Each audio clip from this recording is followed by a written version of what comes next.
Hello. Welcome to this installment of what's going on with my house, my abandoned house that I'm turning into a home slowly over time here in Detroit. I just thought I'd do a quick update. Been working here in the freezing cold, but the work keeps you warm. Doing just heaps of demolition. My good friend Sarah, she volunteered to help. Earlier this week she said, "What are you doing Saturday? I've got some spare time. I can help out with house stuff." So I was like, fuck yeah. To be honest, I wouldn't have done much, if anything, today, apart from coming here and turning the jacks. So it's just a huge motivator having someone else who's like kind of stoked to make this happen as well, which is great. So quick update, check it out. This is a giant pile of lath, getting bigger and bigger. It's pretty cool. It's got this kind of nice, like, sort of landscapey vibe in here. Everything's kind of soft and all the paths are snaky and there's like rubble on the ground. It kind of feels like a garden landscape in a way. You can kind of see. I'll just take you on a kind of tour. You kind of snake around here.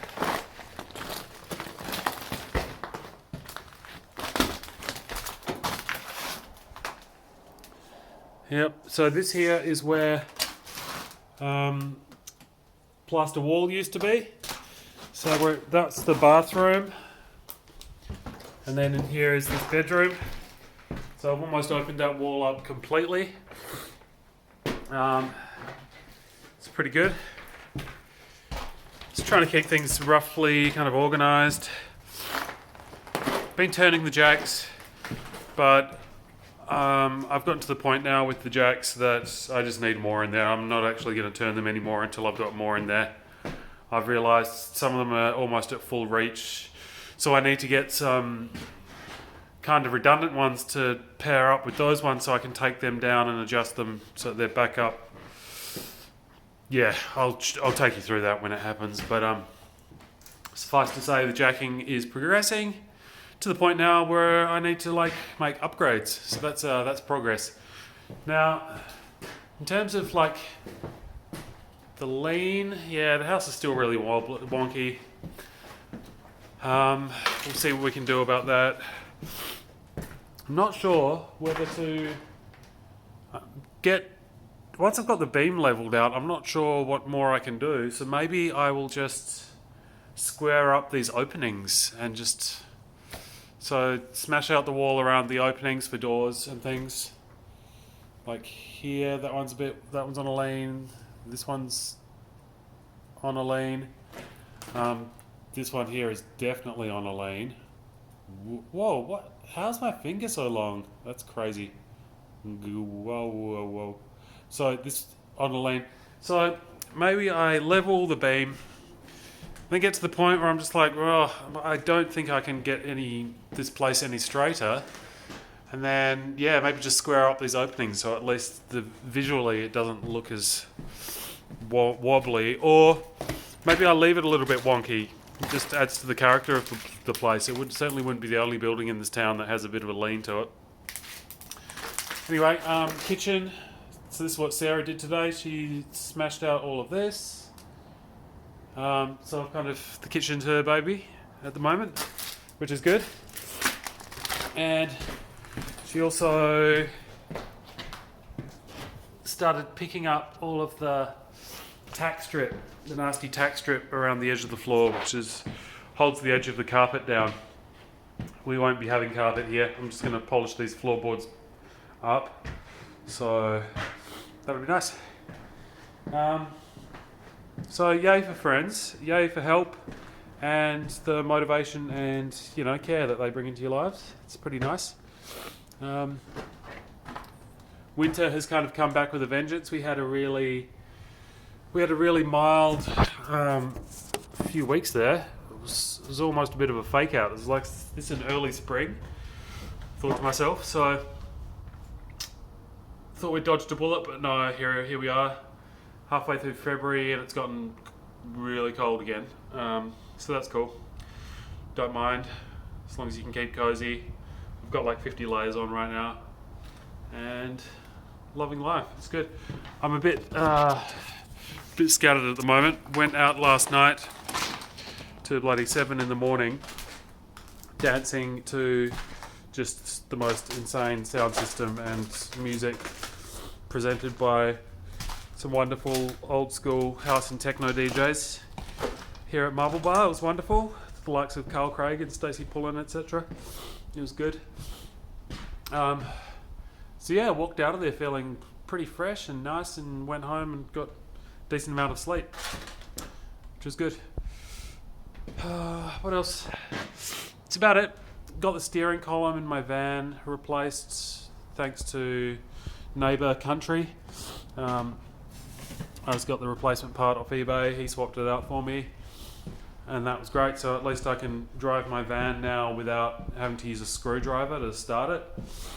I still need to fix all the door locks. So at the moment it's like a semi-public space. I can't lock the back of the van at the moment, so I just don't keep anything of value in there, and I don't take it out at night time.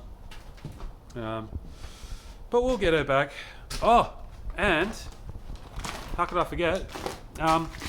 I received a letter of offer. A letter of offer. Hang on, I'm just going to put this here. Yeah, I received a letter of offer from Tritech, the company that I interviewed with a few weeks ago now, and yeah, it's been a funny process. Like, I had 1.5 hour interview with the guy, which went really well, like kind of instant rapport. He's just really laid back kind of fella, really casual seeming office, kind of, I don't know if you've seen many engineers' offices, but they're quite different to architects and designers' offices. They're very kind of like weathered and real, which is a vibe I really like. I don't know, if your office looks like it belongs in a fucking magazine, I mean, it's just the pressure to kind of maintain that aesthetic, and I don't know. It's a different philosophy, I guess. But anyway, instant rapport, really relaxed office, relaxed guy. Went well. He said it could be a good fit. He had some reservations about gaps in my experience and stuff, and I thought that's fair enough. And then we were going to have a follow-up interview / meeting with another project manager who I assume I'd be like working alongside or reporting directly to or something like that. But that didn't end up happening. And then it was going to happen again this week, but that didn't end up happening.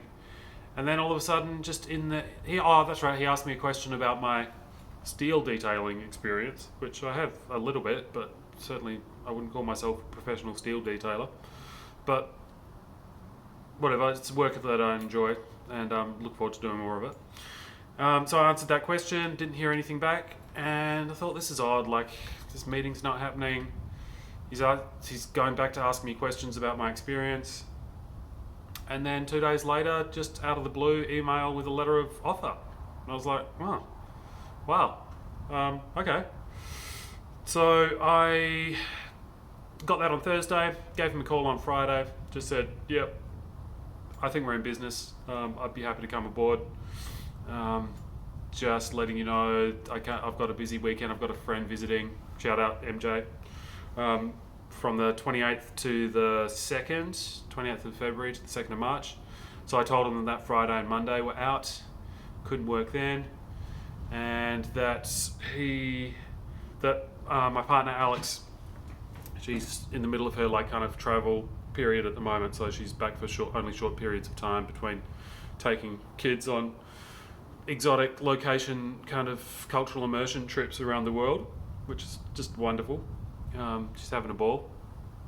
Miss her dearly, but good to see her fly, you know. But she's back for only 5 days that week, first week of March. So I said, look, I'll probably want a day or two just to make the most of time with Alex before she has to take off again. And he said, yep, zero problems with that. Just give us the dates when you come in.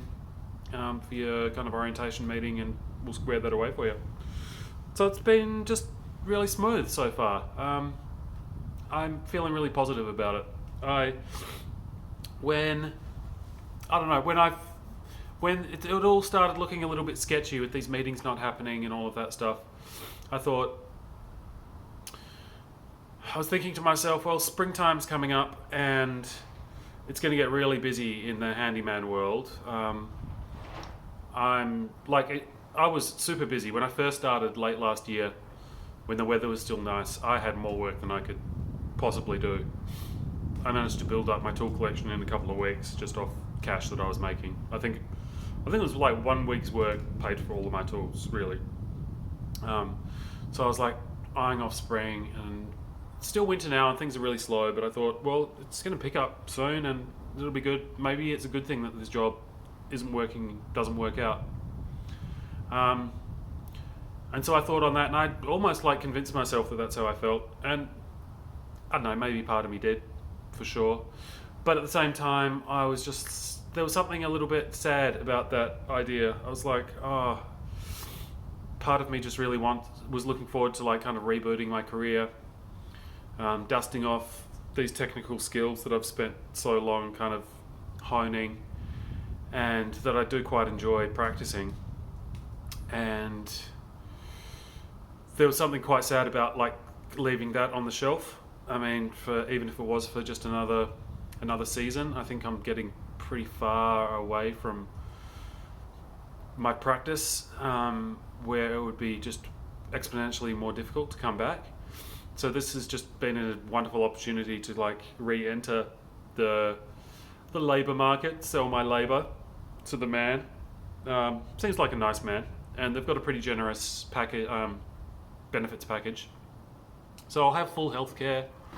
I'll be able to see the dentist and get medications and whatever else is needed in my dotage as I age. It's important, and it's been touch and go not having health insurance. I must say there's been some really close calls. There was one time, like I'll have nightmares about it. It's just those memories that just like kind of you almost like crack a tooth just clenching. It's just awful. So I was in Home Depot. Shopping in Home Depot. It was still warm. This is back when I was pretty busy, late last year.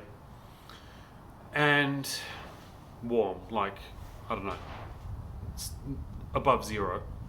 I was in fluffy socks and Birkenstocks because I was at home, I was pottering, and I thought, I need to get some stuff from Home Depot all of a sudden for a little thing I was working on.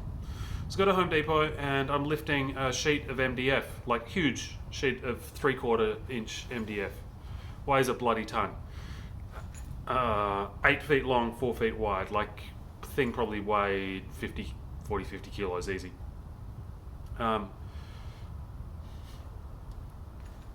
Sliding it out, and I just lost control of it, and it came down like a freaking guillotine, and it missed my toe by 1/4 inch. It just went crack right into the concrete, right in front of my foot.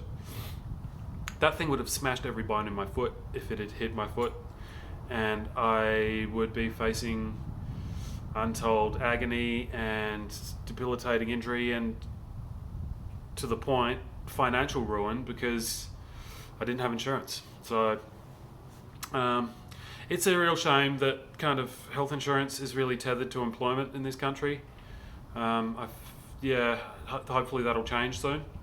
Go Bernie. And really looking forward to this new job. So I have a pre-start meeting on the 24th, which is Monday week. I just have to pass a criminal background check and a drug test, which is no problem. And then, we're off to the races sometime early March. I don't know, I might do a few days that week, the week of the 24th. I've got a couple of loose ends to tie up. I'm doing some drywall for this French guy and need to finish insulating Terry's ceiling. Suspended ceiling went up a charm. Looks beautiful, by the way. What else? Oh, and I have to like do a little bit of grout touch up for the tiling job that I was on. That's about it. Yeah, into full-time employment. It's gonna be great, making decent money again, and having disposable income to, I don't know, just enjoy this city. I mean, you know, there's plenty of stuff you can do for free, for sure. But there's also a lot of things that, it doesn't help to have a few bucks and you can like head out and contribute to the economy and, buy some nice, interesting food, have a tasty drink in a interesting place. Because I've really been just like Captain Frugality since I arrived here. And apart from the occasional big party, which is maybe once every month or so, and the tango stuff and all of that stuff, I just never eat out. I hardly ever go to shows or anything like that, and it's been fine. I mean, but come springtime when things warm up a bit, there's just gonna be a lot to do. Looking forward to getting out on the bicycle again, that's for sure. Yeah, this winter it's been fine. I've quite enjoyed it actually. It's been the first time since I was a kid that I've had like a proper cold winter. First time since New Zealand, so it's been nice kind of, I don't know, you get these little flashbacks, these feelings and smells, the cold, the way your nose feels, the wind in your eyes, and I don't know, everything's kind of like crisper and sharper somehow. It certainly keeps you awake. It's an interesting time, kind of hibernating but also feeling really alert.